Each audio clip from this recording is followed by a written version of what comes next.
हैं सभी आप लोग स्टूडेंट।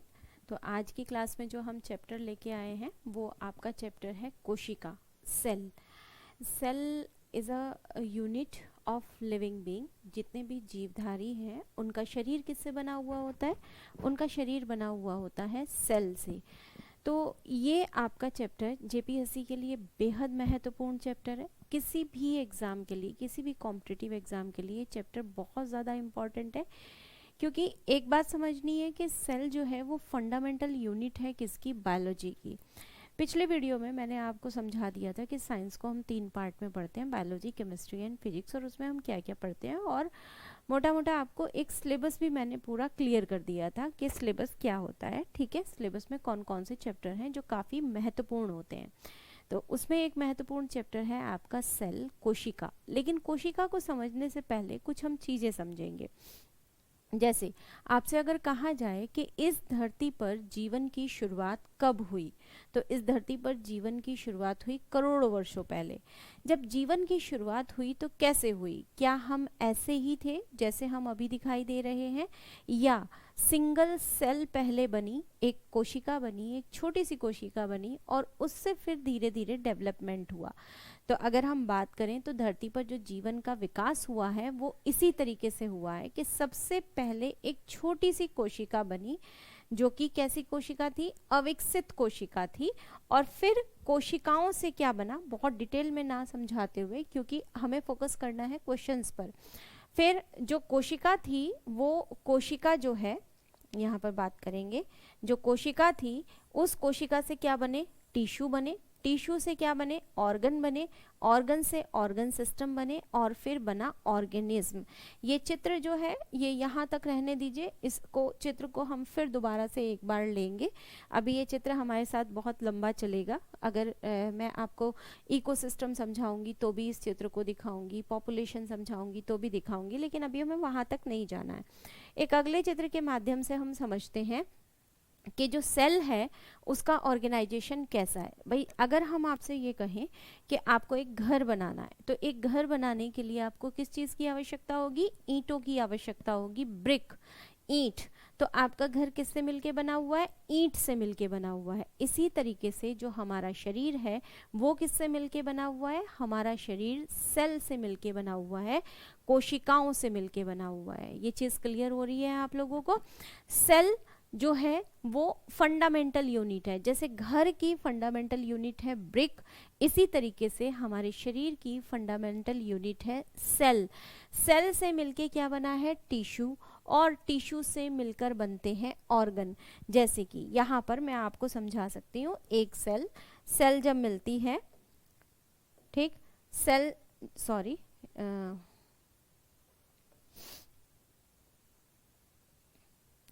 एक सेल, बहुत सारी सेल मिलेंगी तो ये बन जाएगा टिश्यू, और टिश्यू से एक ऑर्गन बन गया, मान लिया आईज बन गई, या नोज बन गई, या लंग्स बन गए। तो अगर हम बात करें तो हमारी नाक और हमारे फेफड़े एक ऑर्गन है, लेकिन नाक तब तक सांस नहीं ले सकती है जब तक कि वो श्वास नली से फेफड़ों से अटैच ना हो। ठीक है, तो नाक जो है वो अटैच है किससे? फेफड़ों से, श्वास नली के द्वारा। तो नाक, फेफड़े, श्वास नली सब मिलके क्या बना देंगे? सब मिलके बना देंगे एक सिस्टम, रेस्पिरेटरी सिस्टम, श्वसन तंत्र बनाएंगे। तो यहाँ पर बार बार फिर बता रही हूँ, कोशिका, कोशिका से मिलके बनेंगे ऊतक, ऊतक से मिलके बनेगा अंग, अंग से मिलके बनेंगे अंग तंत्र, और अंग तंत्र से मिलके बनता है पूरा का पूरा शरीर। ये क्वेश्चन बहुत इंपॉर्टेंट है, अक्सर पूछा जाता है। अब एक बात ये कि मैंने आपको ये तो बता दिया कि सेल क्या है। Cell is a fundamental unit of life. जो कोशिका है वो हमारे जीवन की इकाई है, या कोशिका लिविंग बीइंग की इकाई है। तो फिर टिश्यू क्या है? ठीक है, tissue is a group of cell. अब हम ये नहीं कह सकते कि कहीं की ईंट कहीं का रोड़ा, भानुमति ने कुनबा जोड़ा, हम उसको कह दें कि ये तो दीवार बन गई। मान लिया कि आपने एक ईंट लगाई, एक पत्थर लगाया, एक गारे का पत्थर लगा दिया, और आप कह दें कि इस तरह धीरे धीरे हम दीवार बना देंगे कुछ कुछ जोड़कर, तो वो दीवार नहीं बन सकती। सेम उसी तरीके से हमारी कोशिकाएं भी सेम कंपोजिशन और सेम फंक्शन की जो कोशिकाएं होती हैं, जब वो मिलती हैं तब बनता है टिश्यू, तब बनता है ऊतक। क्लियर हो गई ये बात, समझ में आया? तो ऊतक का मतलब है group of cell working together to perform specific job. जब एक तरह की समान संरचना की कोशिकाएं एक साथ मिलकर किसी पर्टिकुलर काम को या किसी स्पेसिफिक काम को करती हैं, तब हम उसे टिश्यू कहते हैं। तो क्वेश्चन ये भी बन सकता है, ऊतक की परिभाषा, ऊतक क्या है? नीचे ऑप्शन में 4 दे दिया जाएगा। कोशिकाओं के समूह को ऊतक कहते हैं, या समान संरचना और समान संगठन की कोशिकाओं के समूह को ऊतक कहते हैं, है ना? इस तरीके से आपका प्रश्न बन सकता है। तो एग्जैक्ट पता होना चाहिए। ऊतक से मिलके अंग बना, अंग से अंग तंत्र बना, और फिर बना शरीर बना। अब ये जो शरीर बना है, ये लिविंग बीइंग का जो शरीर बना है, ये शरीर की अगर हम बात करें तो हम इस शरीर के कुछ कैरेक्टरिस्टिक भी जानते हैं। कैरेक्टरिस्टिक कैसे? कि ये शरीर है तो वो सांस भी लेगा, वो खाना भी खाएगा, वो ग्रोथ भी करेगा, वो मूवमेंट भी करेगा, वो रिप्रोडक्शन भी करेगा। तो लिविंग बीइंग हम उसे कहते हैं जो ये कैरेक्टर्स को शो करता है। लिविंग बीइंग वो है, जीवधारी वो है जो सांस लेता है, जो ग्रोथ करता है, जो रिप्रोडक्शन करता है, अपने जैसे यंग वंस प्रोड्यूस करता है, चाहे वो अंडे हों और चाहे वो बच्चे हों, या जिसमें सेंसिटिविटी होती है, कुछ गर्म और ठंडा लगने के बाद जिसमें सेंसिटिविटी होती है, वो जीवधारी होता है। क्लियर हो गई ये बात? तो जीवधारी हम उसे कहते हैं। तो अभी तक मैंने आपको क्या समझाया? मैंने आपको समझाया कि सेल जो है वो जीवधारियों की यूनिट है, कोशिका एक यूनिट है। कोशिका से मिलकर किस तरीके से पूरा जीव बनता है, ये ऑर्गेनाइजेशन बताया, और एक जीव के कौन कौन से कैरेक्टरिस्टिक होते हैं ये आपको बताया। ठीक, अब हम देखते हैं दूसरी चीज। ये हमने ये तो देख लिया कि भाई कोशिका से मिलके जीव बना और जीव के ये कैरेक्टरिस्टिक हुए। तो हमें ये देखना है कि सेल जो है वो कितनी तरह की होती है। क्या हम सबकी सेल एक जैसी ही होती है? क्या हमारे शरीर में, जो हमारा पूरा शरीर है, उसमें एक ही तरह के टिश्यू हैं? तो ऐसा तो नहीं हो सकता। आप खुद सोच के देखिए, जो हमारे न्यूरॉन हैं वो अलग तरीके के हैं, जो हमारी मसल्स हैं, मसल्स मांसपेशियां हैं, वो अलग तरीके की हैं, जो हमारी हड्डियां हैं, बोन्स हैं, वो अलग तरीके की हैं। सेम वैसे ही जैसे हमारे घर में जो हमारा फर्श होता है उस पर टाइल्स लगी होती हैं, जो हमारे घर की दीवारें होती हैं वहाँ पर ईंटें होती हैं, और जो छत होती है वहाँ पर हमारे घर में उस पर लेंटर पड़ा हुआ होता है। लेकिन फिर भी हम कहते हैं कि हमारा घर की जो यूनिट है वो है ब्रिक, ईंट। क्लियर हुई ये बात? तो हमारे शरीर में जितनी तरह के ऊतक हैं उतनी तरह की उनकी कोशिकाएं हैं, उनकी संरचना है और उनके कार्य हैं। अगर हड्डी की कोशिका हम देखें, हड्डी एक ऑर्गन है, हड्डी की अगर हम कोशिका देखें तो वो हमारे मसल सेल से अलग होगी, संरचना में भी और कार्य में भी। न्यूरॉन हमारे हैं वो भी हमारे मसल सेल से या हड्डी की कोशिकाओं से थोड़ा अलग होंगे। तो ये बात समझ में आ गई कि सेल एक प्रकार की नहीं होती है, टिश्यू एक तरह के नहीं होते हैं, कई प्रकार के होते हैं। ये हम टिश्यू पे की बात कर रहे हैं, ठीक है? और tissue is a group of cell. लेकिन जब सबसे पहले प्राइमरी सेल बनी इस धरती पर, जब जीवन की शुरुआत हुई, तो जब जीवन की शुरुआत हुई और सबसे पहली सेल बनी तो वो कैसी होगी, है ना? हम बात ये करते हैं। और फिर इस धरती पर जितने जीव हैं वो जीव एक सेल के बने हुए हैं या कई सारी सेल के बने हुए हैं। तो पहले हम बात करते हैं इस धरती के जो जीव हैं, इस धरती पर पाए जाने वाले जो लिविंग हैं वो 2 तरह के होते हैं सेल के आधार पर। वो सेल के आधार पर 2 प्रकार के होते हैं। यहाँ पर मैं आपको दिखा रही हूँ, कुछ डायग्राम आप देख रहे हैं। सेल के आधार पर मैंने जीवों के कैरेक्टरिस्टिक बताया आपको। तो सेल के आधार पर कैसे जीव होते हैं? यूनिसेलुलर होते हैं, यूनिसेलुलर, एक कोशिकीय और मल्टी सेलुलर।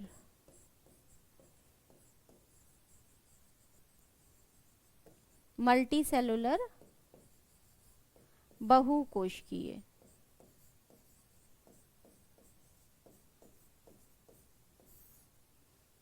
ठीक। यूनिसेलुलर एक कोशिकीय और मल्टी सेलुलर बहुकोशिकीय। तो जीव दो तरह के हो सकते हैं सेल के आधार पर, जो एक ही सिंगल सेल के बने हुए हों या जो बहुत सारी कोशिकाओं के बने हुए हों।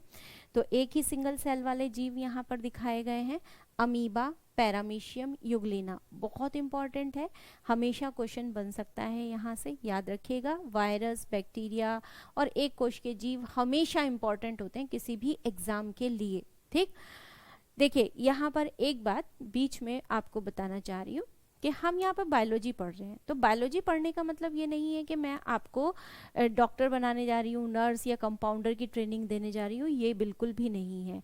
अगर हम बहुत सारे एग्जाम की बात करें, जेपीएससी की बात करें, तो वहाँ पे केवल लिखा हुआ है जर्नल साइंस, ठीक है। या फिर अदर एग्जाम की भी बात करें तो उनमें भी आपके सिलेबस में जर्नल साइंस दिया होता है। जब जर्नल साइंस की बात कही जाती है तो इतना माना जाता है कि 6 to 10th की जो बायोलॉजी है वो बच्चे को अच्छी तरीके से आनी चाहिए, उसको समझ में। 6 to 10th उसको समझ में आना चाहिए कि उसने क्या पढ़ा और क्या नहीं पढ़ा, मतलब जो नॉर्मल है वो सब समझ में आना चाहिए। तो वहाँ से क्वेश्चन बनने की संभावनाएं ज़्यादा होती है, इसलिए बहुत डीप जाके पढ़ना नहीं है। लेकिन ये पता होना चाहिए कि हमारा प्रश्न बन कहाँ से रहा है। तो हमारा प्रश्न कहाँ से, यहाँ से हमारे बहुत प्रश्न बनते हैं। ये सारे के सारे एक कोशिकीय जीव हैं। एक कोशिकीय का मतलब क्या है, अमीबा, पैरामीशियम और युगलिना। यूनिसेलुलर है, एक ही सेल के बने हुए हैं। अब एक ही सेल के बने हुए जीव हम किसके हैं, हम तो बहुत सारी सेल के, मिलियंस ऑफ सेल्स हमारी बॉडी में है। प्लांट मिलियन ऑफ सेल्स से बने हुए हैं, लेकिन ये सिंगल सेल। उसी सेल से खाना पीना, उसी सेल से उत्सर्जन करना, उसी सेल से शिकार पकड़ना, उसी सेल से मूवमेंट करना, उसी सेल से रिप्रोडक्शन करना। जितने भी इनके कैरेक्टर हैं वो एक ही सेल से होते हैं। क्लियर हो गई ये बात, ठीक है। 3 नाम हैं, ध्यान से समझेंगे क्योंकि इनसे क्वेश्चन खूब बनते हैं। तो ये डायग्राम भी आगे देखेंगे और इनसे बनने वाले क्वेश्चन को भी समझेंगे कि कौन सा क्वेश्चन। जैसे अभी बताती चलूं, पैरामीशियम क्या है, स्लीपर एनिमल, चप्पल जैसा जंतु है, ठीक। अब ये तो थे एक कोशिकीय जीव। बहुकोशिकीय जीव कौन होते हैं, बहुकोशिकीय जीव बहुत सारे प्लांट्स हैं, एनिमल्स हैं, डिफरेंट टाइप के प्लांट्स, एनिमल, ये सारे के सारे क्या होते हैं, मल्टी सेलुलर एनिमल होते हैं, प्लांट एनिमल, ठीक। अब हम बात करते हैं नेक्स्ट, अगली वीडियो पे आते हैं, सॉरी अगली किस पे हमारे हैं, अपनी स्लाइड पे। यहाँ पर आपको एक सेल चलती हुई दिखाई दे रही है, मूव करती हुई दिखाई दे रही है, ठीक है। तो मैं आपको क्या समझाना चाह रही हूँ, जिस तरीके से जीव यूनिसेलुलर और मल्टी सेलुलर होते हैं, इसी तरीके से अगर हम देखें तो कोशिका जो है वो अपनी संरचना के आधार पर, अपनी संरचना के आधार पर क्या होती है, 2 प्रकार की होती है। एक होती है प्रोकैरियोटिक और दूसरी होती है यूकैरियोटिक। प्रोकैरियोटिक एंड यूकैरियोटिक, ठीक। प्रोकैरियोटिक कोशिका क्या है, अकेंद्रीय कोशिका है, अकेंद्रीय। और यूकैरियोटिक क्या है, सकेंद्रीय कोशिका है, ठीक। प्रोकैरियोटिक अकेंद्रीय कोशिका है और यूकैरियोटिक सकेंद्रीय कोशिका है। सकेंद्रीय और अकेंद्रीय का मतलब क्या है, मतलब सेल को संरचना के आधार पर हमने 2 पार्ट में डिवाइड किया है।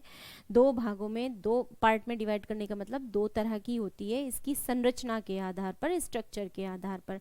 प्रोकैरियोटिक का मतलब क्या है जी, एक बात और समझ लीजिए कि बायोलॉजी के जितने भी शब्द हैं वो सारे के सारे शब्द या तो लैटिन है या जर्मन है या स्पेनिश है, इसलिए बायोलॉजी हमें टफ लगती है।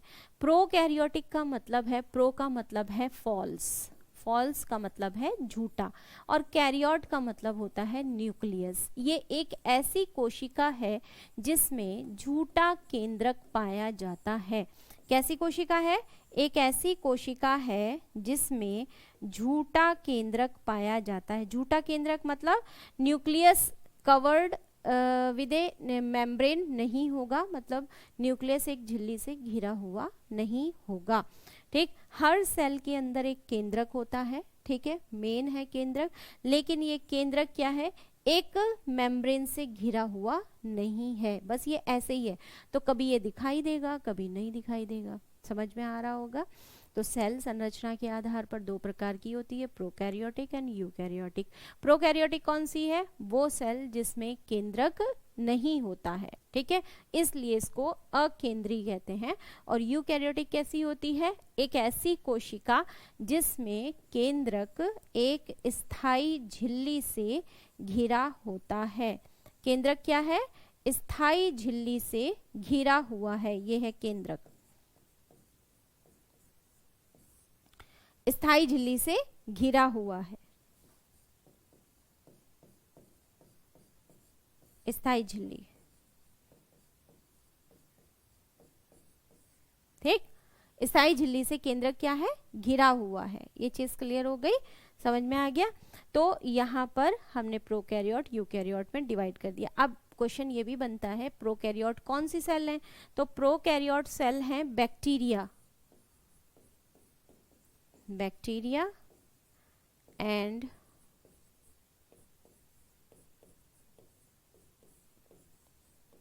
Blue green algae. और यूकैरियोटिक कौन सी कोशिका है? यूकैरियोटिक कोशिका है plant and animal, plant and animal, ठीक। अब मैंने यहाँ पे आपको यही दिखाया था, ठीक है, पहले आप थोड़ा सा वही देख लीजिए जो मैं आपको समझा रही थी। ये वाला चार्ट अच्छे से समझ लेंगे कि कोशिका संरचना के आधार पर दो प्रकार की होती है, प्रोकैरियोट यूकैरियोट। प्रोकैरियोट कौन सी है? जिसमें केंद्रक नहीं है। यूकैरियोट कौन सी है? जिसमें प्लांट और एनिमल सेल होती हैं। इनमें केंद्रक एक स्थायी झिल्ली से घिरा हुआ होता है, ठीक। अब यूकैरियोट कोशिका में मैं आपको प्लांट सेल दिखा रही हूँ, ये है हमारी प्लांट सेल। अभी क्योंकि डिफरेंस कहाँ पे आता है? डिफरेंस प्लांट सेल और एनिमल सेल में भी पूछा जाता है। जैसे प्रोकैरियोट और यूकैरियोट में मैंने आपको डिफरेंस बताया, वैसे ही डिफरेंस प्लांट सेल और एनिमल सेल में भी है। क्लियर हो गई ये बात, ठीक। तो ये प्लांट सेल यहाँ पर आपको दिखाई दे रही है।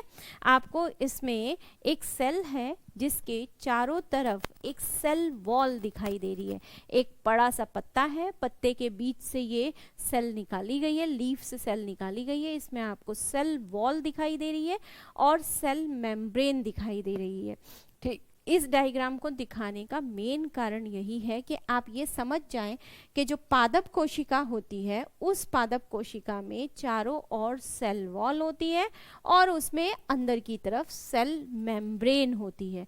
तो अब हम समझेंगे कि जो प्लांट सेल और एनिमल सेल होती है उसका क्या डिफरेंस होता है। चैप्टर के बाद में इसको पूरा अच्छे से समझेंगे, लेकिन अभी शॉर्ट फॉर्म में समझेंगे, शॉर्ट फॉर्म में, ठीक है। तो सेल हमने यूकैरियोटिक कोशिका कितनी तरह की होती है? प्लांट सेल और एनिमल सेल। तो प्लांट सेल और एनिमल सेल, जो प्लांट सेल है पादप कोशिका है, प्लांट सेल का मतलब हुआ पादप कोशिका। भाई ऐसे भी देख के बता सकते हो ना, आप ऐसे बता सकते हो ना कि जो पादप हैं वो हरे होते हैं और हम कैसे हैं? हम काले लाल नीले पीले हैं ना, मतलब कि हम जो हैं गोरे या काले हैं। और प्लांट कैसे हैं? वो ग्रीन है, हम ग्रीन नहीं होते, एनिमल्स ग्रीन नहीं होते हैं। आप अगर कहें कि तोता ग्रीन होता है तो तोता जो ग्रीन होता है वो पिगमेंट होता है, ना कि उसमें क्लोरोफिल होता है। तो पादप कोशिका जंतु कोशिका से कैसे भिन्न है, ये भी आपका महत्वपूर्ण प्रश्न बनता है और ये यूपीएससी में क्वेश्चन पूछा गया है और बहुत ज़्यादा संभावना है कि इस साल होने वाले सभी एग्जाम में ये क्वेश्चन पूछा जाए। तो पादप कोशिका में सेल वॉल होती है। क्या होती है यहाँ पर? सेल वॉल, ठीक है। सेल वॉल मतलब पादप भित्ति। और यहाँ पर क्या होता है? सेल मेम्ब्रेन होती है। यहाँ पर होती है सेल मेम्ब्रेन, ठीक है। यहाँ पे सेल मेम्ब्रेन होती है, यहाँ पर सेल मेम्ब्रेन यहाँ पर भी होती है, यहाँ पे भी है, बट सेल वॉल नहीं है यहाँ पर, ठीक है। सेल वॉल केवल पादप कोशिका में पाई जाती है। इसी से ही क्वेश्चन बन जाता है कई सारे ऑप्शंस के साथ। पादप कोशिका जंतु कोशिका से कैसे भिन्न है, या सेल वॉल कहाँ होती है, सेल वॉल किसकी बनी होती है, सेल मेम्ब्रेन किसकी बनी हुई होती है, तो ये भी देखेंगे हम।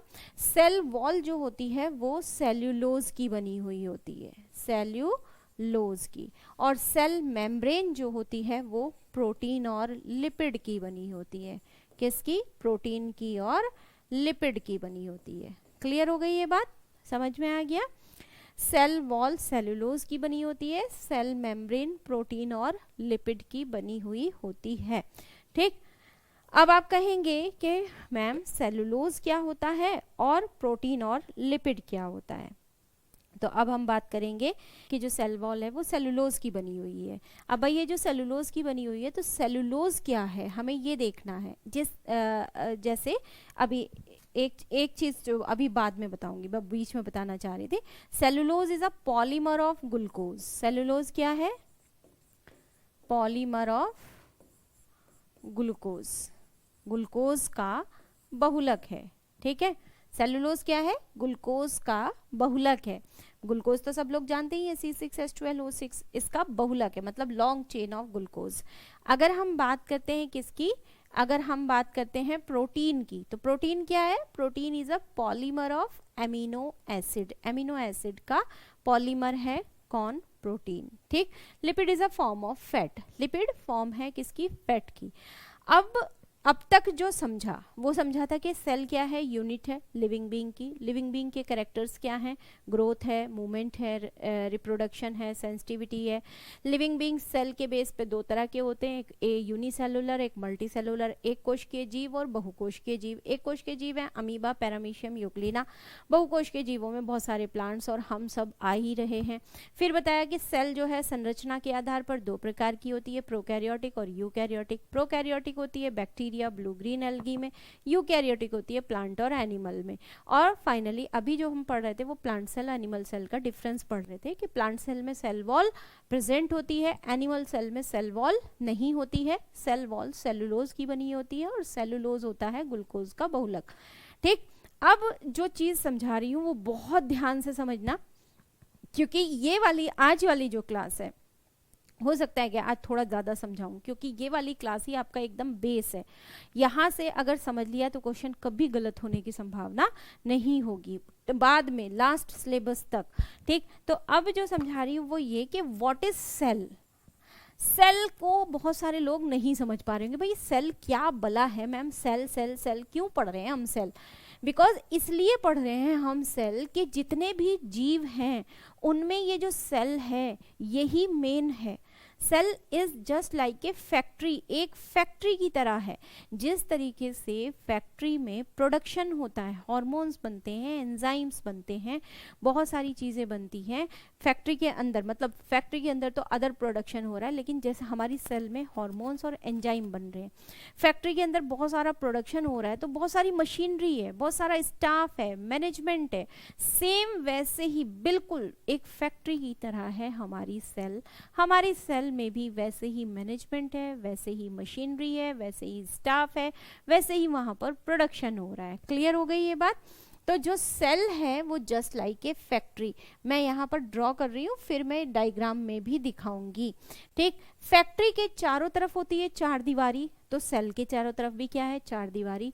अब वो चार दीवारी प्लांट सेल में सेल वॉल हो गई, एनिमल सेल में सेल मेम्ब्रेन हो गई। ठीक है, यहाँ पर चार दीवारी है, किसकी बनी हुई है? सेलुलोज की बनी हुई है, प्लाज्मा लिपिड की बनी हुई है। फैक्ट्री में भी चार दीवारी है, किसकी बनी हुई है? कभी वो टीन शेड है, कभी वो सीमेंटेड है, कभी वो कच्ची बनी हुई है।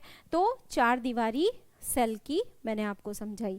अब फैक्ट्री के अंदर क्या होता है? फैक्ट्री के अंदर होता है एक पावर हाउस, क्योंकि कोई भी फैक्ट्री बिना पावर हाउस के तो काम कर ही नहीं सकती। कर सकती है? आप बताइए। जहाँ पर इलेक्ट्रिसिटी नहीं है वहाँ पर आप फैक्ट्री कैसे लगाएंगे? तो फैक्ट्री में प्रोडक्शन के लिए पावर चाहिए ही चाहिए। तो उसी तरीके से माइटोकॉन्ड्रिया सेल का पावर हाउस है, सेल को पावर देता है ये। फिर फैक्ट्री में चाहिए एक इंजीनियर जो सारी कामों पर कंट्रोल कर सके। सेल में भी एक इंजीनियर है जो सेल का न्यूक्लियस है। फैक्ट्री में प्रोडक्शन होता है, बहुत सारी मशीनरी होती है, तो सेल में भी प्रोडक्शन हो रहा है, तो बहुत सारी मशीनरी है। आप जो खाना खा रहे हैं उसकी एनर्जी, वो खाना एनर्जी में कन्वर्ट कहाँ हो रहा है? एक एक सेल के अंदर। हम जो सांस ले रहे हैं, हम वो जो ऑक्सीजन ले रहे हैं, वो ऑक्सीजन कहाँ पहुंच रही है? एक एक सेल के अंदर। आप अपनी अगर फिंगर पे भी पिन भी चुभा देंगे तो आपको दिखाई देगा कि फिंगर से ही खून निकलने लगा। टिप पे भी अगर पिन लगा दिया आपने, वहीं से खून निकलेगा, बिकॉज हर सेल तक आपका ब्लड पहुंच रहा है, और वो किसको पहुंचा रहा है? ऑक्सीजन को पहुंचा रहा है। जिस सेल तक ऑक्सीजन नहीं पहुंचेगी वो सेल डेड हो जाएगी, उसके अंदर कोई भी प्रोडक्शन नहीं होगा। सेम वैसे ही जैसे खेत की क्यारियां होती हैं, क्यारियों में क्या होता है? पानी पहुंचाते हैं, और जिस क्यारी तक पानी नहीं पहुंचा क्या होगा? पानी नहीं पहुंचने से क्यारी सूख जाएगी। तो सेम यहाँ पर भी वो सेल डिस्ट्रॉय हो जाएगी और धीरे धीरे शरीर डैमेज होने लगेगा। तो cell just like a factory. तो इस फैक्ट्री का engineer nucleus, power house mitochondria. इसी तरीके से यहाँ पर बहुत सारा वेस्टेज है, उसे भी बाहर निकालते हैं, गोल्जी बॉडी। इसी तरीके से प्रोटीन बन रहा है, कौन बना रहा है? राइबोसोम, ठीक है। इसी तरीके से भोजन बन रहा है, प्लांट सेल में भोजन बन रहा है, कौन बना रहा है उसको? प्लांट सेल में भोजन को कौन बना रहा है? क्लोरोप्लास्ट। क्लोरोप्लास्ट, भाई कहा जाता है ना प्लांट अपना खाना खुद बनाते हैं, तो हमारे घर में तो किचन है, प्लांट के पास क्या है? तो वो है क्लोरोप्लास्ट, ठीक है। तो आपको ये इसलिए समझाया कि आप ये समझ जाएं कि cell just like a factory, एक फैक्ट्री की तरह है, उसका पूरा का पूरा मैनेजमेंट फैक्ट्री की तरह चलता है। अब इस सेल को मैं आपको डायग्राम में दिखा देती हूँ, और डायग्राम में देखने के बाद ये एक एनिमल सेल है, आप देख रहे होंगे। इस एनिमल सेल में आप यहाँ पर बहुत सारे नाम देख रहे हैं, Golgi body, ribosome, lysosome, endoplasmic reticulum, DNA, nucleus, mitochondria, ठीक, और सेल मेम्ब्रेन और साइटोप्लाज्म। इसके एक एक के बारे में हम पॉइंट पढ़ेंगे, यहाँ से हमारा प्रश्न पूछा जाता है। एक एक पॉइंट, बस बहुत ज़्यादा डीप नहीं पूछा जाता। जैसे कि जो है लाइसोसोम आत्महत्या के थैले कहलाते हैं, सुसाइडल बैग कहलाते हैं, एटम बम कहलाते हैं। तो इस तरह के प्रश्न मैं आपको एक एक समझाऊंगी। ये डायग्राम एनिमल सेल का है, दिखाई दे रहा है आपको सेल का। अच्छा, अब ये सेल इतनी छोटी होती है, इतनी छोटी होती है कि इसे आप अपनी नेकेड आई से तो देख नहीं सकते। तो सेल आप कैसे देखते हैं? माइक्रोस्कोप में देखते हैं। तो ये माइक्रोस्कोपिक डायग्राम है, ठीक। वैसे तो अगर कहा जाए सबसे बड़ी सेल है शुतुरमुर्ग का अंडा, तो उसे तो आंख से हम देख सकते हैं, है ना। लेकिन ये जो सेल है ये माइक्रोस्कोपिक पिक्चर है। यहाँ पर एक और डायग्राम देख लीजिए, ये है प्लांट सेल। प्लांट सेल हमेशा आपको हरी दिखाई देगी क्योंकि प्लांट हरे होते हैं, उनमें क्लोरोप्लास्ट हरित लवक होता है। तो प्लांट सेल थोड़ी सी अलग होती है एनिमल सेल से। यहाँ पर आपको दिखाई दे रहा है ये बड़े बड़े वैक्यूल, ब्लू कलर का खाली जगह दिखाई दे रही है, बड़े बड़े वैक्यूल दिखाई दे रहे हैं, ठीक। और सेल वॉल देखिए अलग से हाईलाइट किया गया है, और क्लोरोप्लास्ट को तो हाईलाइट करने की जरूरत ही नहीं है क्योंकि ग्रीन है। तो प्लांट सेल और एनिमल सेल में कुछ डिफरेंस होता है, ये डिफरेंस हम पढ़ेंगे पॉइंट में, मैंने सिर्फ अभी आपको डायग्राम दिखाया। अब यहाँ पर जो और भी महत्वपूर्ण बात है वो ये कि भाई आपको ये लग रहा होगा कि मैम अब दिमाग में ना कुछ ये चीज़ नहीं बैठ रही कि सेल को पढ़ें कैसे। तो सेल को जब हमें पढ़ना है या समझना है, मैं इसको 3 पार्ट में डिवाइड कर देती हूँ। सेम वैसे ही जैसे आपके घर का नक्शा आपको पूरा क्लियर होता है, भाई मेरे घर में यहाँ टॉयलेट है या वॉशरूम है या किचन है या ड्राइंग रूम है, आँख भी बंद करेंगे तो अपने घर का नक्शा पूरा क्लियर होता है। तो वैसे ही सेल का नक्शा पूरा का पूरा मैप क्लियर होना चाहिए। तो सेल का मैप क्या है? जब हम सेल को स्टडी करते हैं तो हम 3 पार्ट में डिवाइड कर लेते हैं। सेल को मैंने आपको 3 पार्ट में डिवाइड कर दिया। फर्स्ट इज मैंने क्या दिखा दिया यहाँ पे? Cell wall and membrane. तो हमने एक पार्ट में तो किसको पढ़ लिया? सेल वॉल को पढ़ लिया और मेम्ब्रेन को पढ़ लिया, पादप भित्ति और प्लाज्मा झिल्ली। दूसरे पार्ट में आ जाता है साइटोप्लाज्म। आप कहेंगे मैम आपने बताया नहीं साइटोप्लाज्म क्या है? कोशिका द्रव्य, ठीक है, अभी बताती हूँ ये क्या है, कोशिका द्रव्य। और तीसरा पार्ट हमारा होता है न्यूक्लियस। न्यूक्लियस का मतलब है केंद्रक, न्यूक्लियस का मतलब है केंद्रक, ठीक। तो अभी यहाँ पर मैंने अभी आपको एक डायग्राम दिखाया था, उस डायग्राम पे मैं फिर एक बार लेके चलती हूँ। देखो ये जो सेल दिखाई दे रही है इसमें ये न्यूक्लियस बीचों बीच दिखाई दे रहा है, ठीक है, और चारों तरफ इसके सेल वॉल और मेम्ब्रेन है। लेकिन यहाँ पर एक लिक्विड है इसके अंदर भरा हुआ, इसके अंदर भरा हुआ, और उस लिक्विड में ये सारे के सारे छोटे छोटे ऑर्गेनेलीज, इसके कोशिकांग डूबे हुए हैं। तो यही मैंने बस आपको बताया जब मैंने बताया साइटोप्लाज्म। साइटोप्लाज्म सेल के अंदर का लिक्विड है, और इस लिक्विड में माइटोकॉन्ड्रिया, गोल्जी बॉडी, क्लोरोप्लास्ट सब के सब डूबे रहते हैं, एम्बेडेड रहते हैं। क्लियर हुई ये बात? तो सेल को 3 पार्ट में डिवाइड कर दिया, सेल वॉल वाला भाग अलग, साइटोप्लाज्म अलग और न्यूक्लियस अलग। न्यूक्लियस बेहद महत्वपूर्ण है। जेपीएससी के एग्जाम में साइंस एंड टेक्नोलॉजी या अदर एग्जाम में भी जो पूछा जाता है साइंस एंड टेक्नोलॉजी, तो वहाँ पर जो बायोटेक्नोलॉजी का पूरा पोर्शन है उसके लिए हमें न्यूक्लियस समझना ज़रूरी है। आपने अगर डीएनए नहीं समझा, जीन नहीं समझा, तो आप कभी भी बायोटेक्नोलॉजी, जैव प्रौद्योगिकी समझ ही नहीं सकते। ठीक, तो न्यूक्लियस बेहद महत्वपूर्ण है क्योंकि क्रोमोसोम इसी में होते हैं, जीन यहीं पे है, डीएनए यहीं पर है, तो वो एक अलग पार्ट हो गया। तो साइटोप्लाज्म कोशिका का लिक्विड है और इस लिक्विड के अंदर ही सब के सब कोशिकांग डूबे हुए हैं। ठीक है, कौन कौन से कोशिकांग? First is mitochondria, mitochondria. दूसरा प्लास्टिड, पढ़ने में आगे पीछे हो जाएगा। प्लास्टिड मतलब लवक, जो कि प्लांट सेल में होते हैं, एनिमल सेल में नहीं होते हैं। ठीक है, गोल्जी बॉडी, गोल्जी बॉडी, एक एक करके पढ़ेंगे हम। Ribosome, ribosome. ठीक, लाइसोसोम अलग है, ये मैं सिर्फ लिख के दे रही हूँ, लाइसोसोम। सेंट्रोसोम, ठीक है, अलग अलग नाम है ये, सेंट्रोसोम। ठीक, देखिए नाम यहाँ सब दिखे हुए हैं। ठीक, मैं सिर्फ आपको लिख के दिखा रही हूँ वहाँ पे कि साइटोप्लाज्म में क्या क्या है। Lysosome, centrosome. ठीक, और फिर यहाँ पर है वैक्यूल रिक्तिका, वैक्यूल रिक्तिका। अभी भले ही मैं हिंदी में ना लिख रही हूँ लेकिन जब मैं आपको पढ़ाऊंगी तो हिंदी इंग्लिश, मतलब पढ़ाऊंगी का मतलब ये, जब माइटोकॉन्ड्रिया का पॉइंट लिखवाऊंगी, जब गोल्जी बॉडी का लिखवाऊंगी, तो इसको हिंदी इंग्लिश दोनों में लिखवाऊंगी। अभी मैं सिर्फ ये बता रही हूँ कि ये सारे कोशिकांग कोशिका द्रव्य में डूबे हुए हैं। ठीक, इतना क्लियर हो गया। तो आज हमने जो पढ़ा, क्योंकि पहली क्लास है एक तरह से सिलेबस की स्टार्टिंग की, तो जो हमने पढ़ा वो पढ़ा सेल फंडामेंटल यूनिट है लिविंग बीइंग की। लिविंग बीइंग के कैरेक्टर्स बताए आपको। फिर लिविंग बीइंग सेल के आधार पर दो तरह के हो सकते हैं, यूनिसेलुलर, मल्टीसेलुलर। सेल संरचना के आधार पर प्रोकैरियोट, यूकैरियोट, उसका डिफरेंस बताया। यूकैरियोट में प्लांट सेल, एनिमल सेल का मैंने आपको डिफरेंस बताया। फिर समझाया what is cell, just like a factory, उसके अंदर प्रोडक्शन हो रहा है। अगर प्रोडक्शन हो रहा है तो मशीनरी भी है, तो वो मशीनरी क्या है, तो आपके सामने चार्ट में है।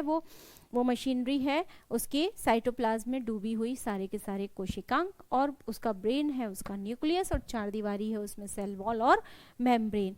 तो अभी नेक्स्ट इससे आगे बढ़ेंगे, जो साइटोप्लाज्म में जितने भी ऑर्गेनेलीज हैं उनके बारे में पढ़ना शुरू करेंगे।